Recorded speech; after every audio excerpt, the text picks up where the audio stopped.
This 225 horsepower outboard engine and Evinrude Ficht ram is overheating, so we're going to change the coolant impeller. That is right here. This is the new part. Follow along if you want to see how this is done. We got our tools and our new parts ready. I might need just the impeller, or I might need the wear plate and a few other parts to properly replace this assembly. First, we're going to disassemble and check everything out. So a bit of background on outboards. They are water cooled. They pool in water. The water is pulled in from the existing impeller spinning, and that coolant water goes through the engine, even up to the computer on this particular engine, keeping everything cool. If water flow stops from a bad impeller, or perhaps sand or other contaminants getting into the engine, water is blocked and then your engine can overheat. So we're going to disassemble this engine to check out the existing impeller. Typically this is done every 1 to 3 years, a replacement. This engine is at year 3, so really it's overdue for service. To pull this engine apart, we're going to remove the lower unit. That requires removal of some bolts on this side and the opposite side of the engine. A shift linkage used to shift the engine from forward, reverse, neutral also has to be disconnected. It's really hard to see, but back in here deep is the connection to the linkage. We might have to pull off these side panels to get full access to that disconnect. At that point, the lower unit can be pulled off the engine and we can inspect and replace the impeller. So with the socket, pull off these 2 bolts and 2 more on the other side. We're gonna leave at least 1 bolt assembled to the engine at least a little bit. This will prevent the lower unit from falling off when not expecting it.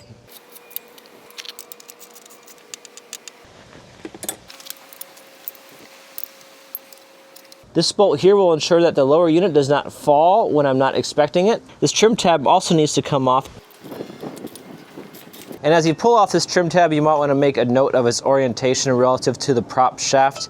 You can reinstall it in that same orientation, unless you want to make some adjustments to the orientation of the trim tab later because the engine is not handling just as you would like. To disconnect the shifting mechanism, we do in fact need to remove this side panel. So this side panel has a number of bolts holding it on. Number 1, 2, 3, 4, and maybe more. So I have a socket assembled with a universal joint. Let's remove this bolt number 1. This one was not easily removed, but here we are. This one's also in a tricky spot.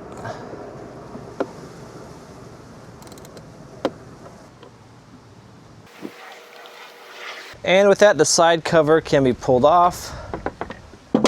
Just watch your electrical wires.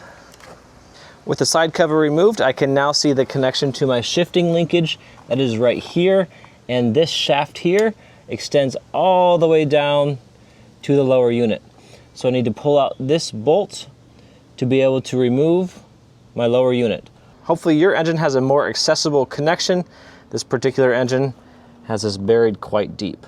Also, before you remove this bolt, you're going to want to make note whether you're in forward, neutral, or reverse. Right now my engine is in neutral, so when I reassemble everything, I also want to make sure that I'm still in neutral. That way this shaft can properly be assembled to this linkage. So remove this linkage bolt.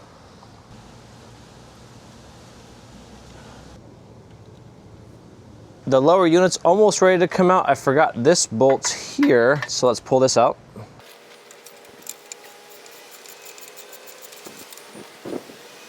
And with the removal of this last bolt, the lower unit should disassemble. It's easier to do this job with a second pair of hands or someone to help you, but we'll see if I can do this solo. Never mind, yet another bolt remains to be removed.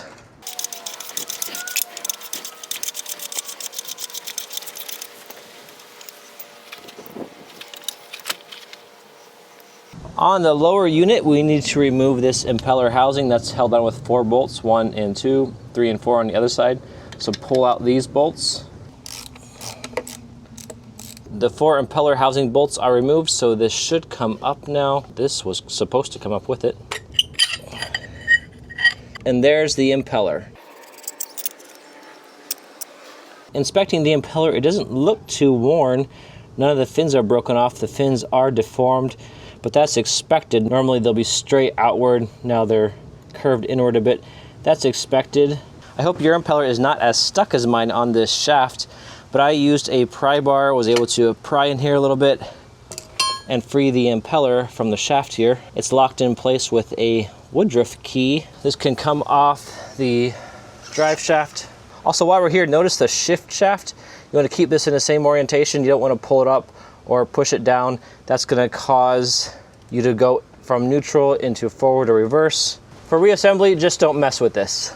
Here's our original O-ring and wear plate. If the wear plate is worn, which happens over time, you definitely want to replace it. Worn is going to mean it's not flat, or it's got indentation or a lot of marks on it. This is actually not too bad, but I already have the lower unit apart, so I'm going to go ahead and replace it just to be safe. Also, I'll replace inside the housing this metal piece.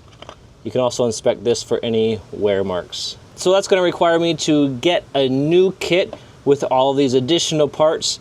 I'll try to find one and link it in the description below. I'll also need a gasket for the seal here. The lower unit is now ready for its new parts. These are the old parts and the new parts. Link in the description below to get these. New impeller. This came with the new impeller housing and metal cup.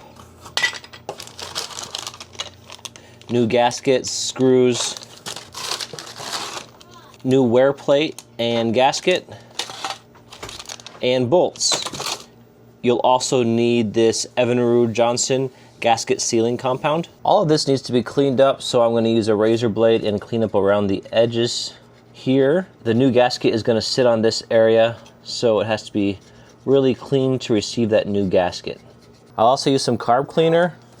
Oh, there's a lizard. And a copper brush to clean up this area. I now have to assemble the new impeller housing. To do that, I'll have to reuse this part from the original housing. I'll replace the old seals with new, including this seal. Insert in here the new O-ring, and finally the new metal cup. Align this feature on the metal cup with this feature on the housing. We're now going to fit the new impeller into the new cup. Some might put the impeller on the motor first and then put this assembly over top of the impeller. I'm going to instead put the impeller into the cup. This is the original impeller. You can see that the blades are curved permanently in this direction. The impeller sat on top of the motor in this orientation, not this orientation. You can tell because the Woodruff key feature on the inner diameter of this bore allows the Woodruff key to fit up in this direction, but not down in this direction. That'll make more sense later. So what that means is this new impeller is also going to have to be inserted into this cup such that the fins are pushed in the same direction as your original impeller. That way when the drive shaft on the motor begins spinning with this new impeller installed, the fins are less likely to break. So we're going to put some dish soap into this cup, just a small amount. That's going to lubricate the impeller blades as I insert them. Also, it's going to provide lubrication when the impeller begins to spin for the first time after assembled. This key feature for the Woodruff key on the inner diameter has to be oriented such that it's going to be downward on the engine when assembled. So I'll try to twist in this new impeller into the cup without damaging the fins. And there we go. This assembly is going to fit onto the motor in this orientation. So the direction of these fins, the curvature of these fins, matches the curvature direction of the original impeller. Perfect. I'll now assemble the new wear plate and the gasket. So beginning with some gasket sealing compound, I'll apply this to the lower unit. The gasket's going to sit right in this area here. You could also just apply this fluid directly to the gasket. The gasket will install in this orientation, so lift it up above the drive shaft, drop it in place, ensure that you have the right orientation by making sure the holes for the screws align. And this next part is a little bit tricky. All of this assembly needs to be assembled to the drive shaft and lower unit without everything falling apart. That means this Woodruff key is going to fit into here, drive shaft in here, and this new O-ring has to sit in the housing like so. All this has to be flipped over, put onto the drive shaft without falling apart. So a trick people will use to try to keep the O-ring in place while doing this is applying some grease. This is Evinrude triple guard grease onto this area. The grease is meant to kind of keep this O-ring in place a little bit while you're assembling everything. I'm also going to apply some grease to the inner diameter of this impeller, just so it could slide onto the drive shaft a little more easily.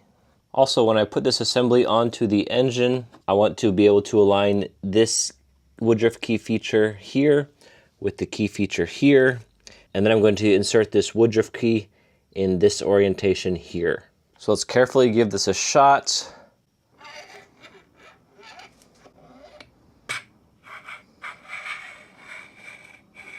So I think everything is in place. Woodruff key is white here. Okay, that actually did not work out too well. I had to remove the impeller from this housing, and now the impeller is installed with the woodruff key on this drive shaft. And now I'm going to lower this housing onto this impeller, and when I get it down to this level, I'm going to rotate this housing onto the impeller in this rotation such that the impeller fins will bend in this orientation, just like the original impeller was bent.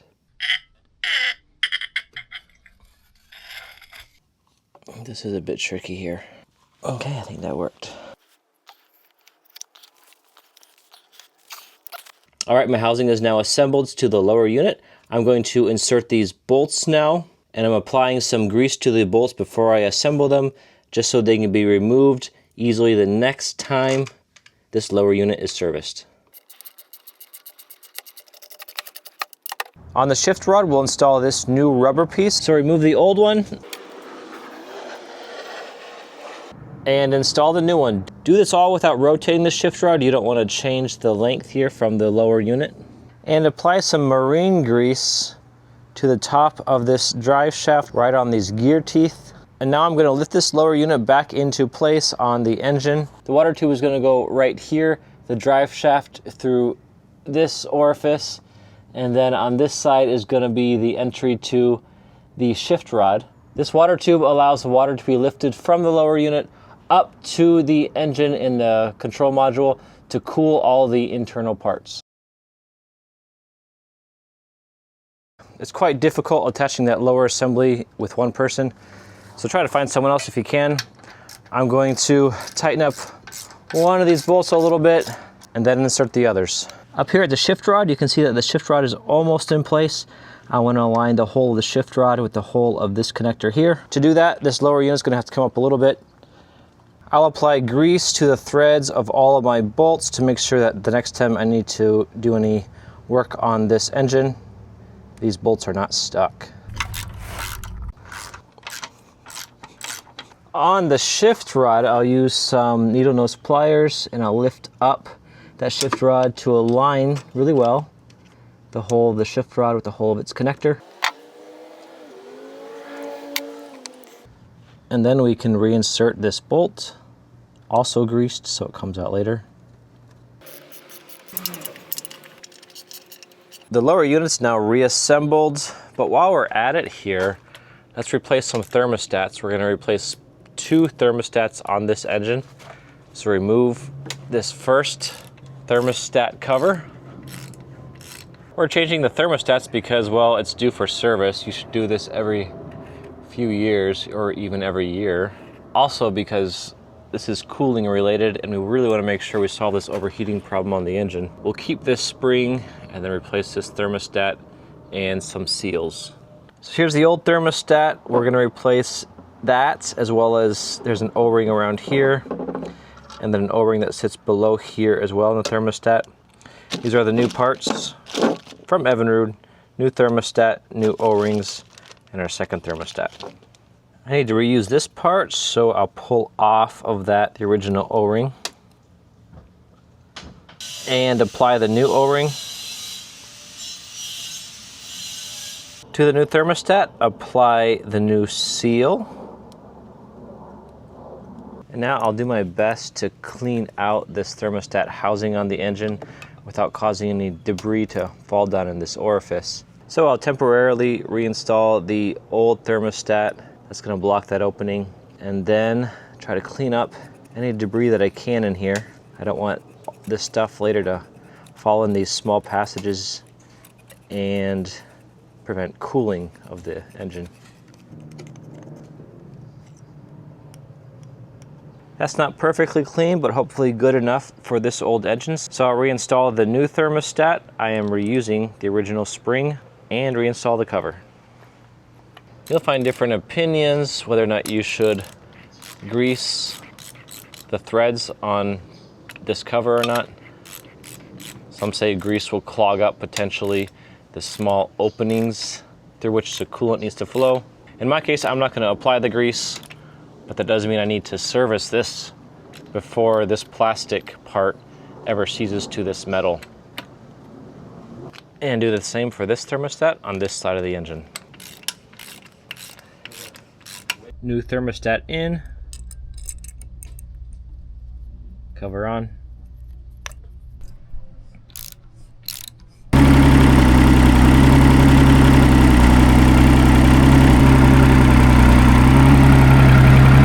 I replaced the thermostats on this engine as well as the coolant impeller. I do have to clean up all the grease marks that remain on this outside of the engine.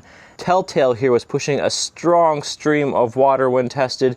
This is a good sign. The water is moving through this engine and properly cooling it. This engine now is ready for plenty more time on the water. I hope this helps you with your project.